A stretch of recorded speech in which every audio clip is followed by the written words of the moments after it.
হাদিসের মধ্যে আছে উযকুরু মাহাসিনা মাউতাকুম, তোমরা তোমাদের মৃত ব্যক্তিগুলোর নেক কাজ নিয়ে আলোচনা করো। কারণ মৃতগুলো নেক কাজ নিয়ে আলোচনা করলে কোন বেমারে পাওয়ার আশঙ্কা থাকে না।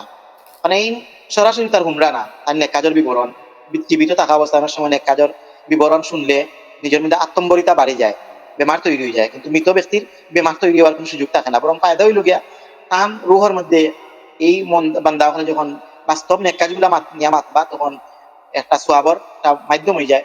আর আমরা যারা বাঁচিয়া থাকবো আমরা লাগিও একটা আপনার একটা সাহস, একটা প্রেরণার একটা সবক হয়। তো সেই হিসাবে আমরা অনাকাঙ্ক্ষিত মানে আনঅফিসিয়ালি লম্বা সময় মাত হয়ে গেছে।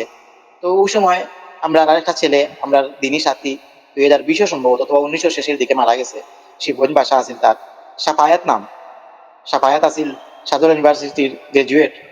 এরপরে হালাল চাকরির লাগি বহুত দিন ফিকির করছে, কোনো চাকরি তো ঢুকছে না, হালালের উপরে সরবার লাগে। ও শিবগঞ্জ এলাকাত গেলেও আমার এখানে জিজ্ঞাসিত যে অমুক বলে একটা চাকরি পাইছি, তার ব্যাপারে খেয়াল কিতা। বড় ফিকির বোন ছেলেটা আছে, রোড অ্যাক্সিডেন্ট হয়েছে, অ্যাক্সিডেন্টের পরেও সে মারা গেছে। তো ওলা যুবক বয়সে আল্লাহ রবুল আলমিনে আমরা সামনে এইরকম মানে দৃষ্টান্ত আমরা দেখাইরা, যাতে করে আমরা আমরা জিন্দগিরে গঠন করি সুন্দর করিয়া, আমরা আমরা জিন্দগিরে গঠন করি বানাই।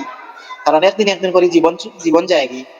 হ্যাঁ, ইদা আসবাহতা আব্দুল্লাহ ইবনে উমর রাদিয়াল্লাহু আনহুমায় ফরমাইতা আপনার ও সহিহ বুখারীর riwayat আইছে যে আব্দুল্লাহ ইবনে উমর রাদিয়াল্লাহু আনহুমারে নবীজি ফরমাইছিল যে কুন ফিদ দুনিয়া কা আন্নাকা গারিব আও আবিরু সাবিল। হে আব্দুল্লাহ, দুনিয়াতে ওলা জীবন যাপন করো যে তুমি একজন মুসাফির অথবা রাস্তা পারাপারকারী, ওরকম দুনিয়া জীবনটারে মনে করো। ওই সময় আব্দুল্লাহ উমর রাদিয়াল্লাহু আনহুমার আপনার একটা বাণী আইছে, ইমাম বুখারী রাহমাতুল্লাহ আনছেন যে ইজা আসবাহতা ফালা তানতাজিরিল মাসাআ, যখন তুমি সকাল পাইবা তখন বিকালের অপেক্ষা করবে না, যে বিকাল পাইলে আমি প্রচুর এক কাজ করে দিব, অনেক বেশি কাজ করে দিব। আর ওই যে আমসাইতা ফালা তানতাজিরিস সাবাহা, আর যখন বিকাল পাইবা তখন বাদর দিন সকালের অপেক্ষা করিও না, অপেক্ষা না করে সময়টা কাজে লাগাও।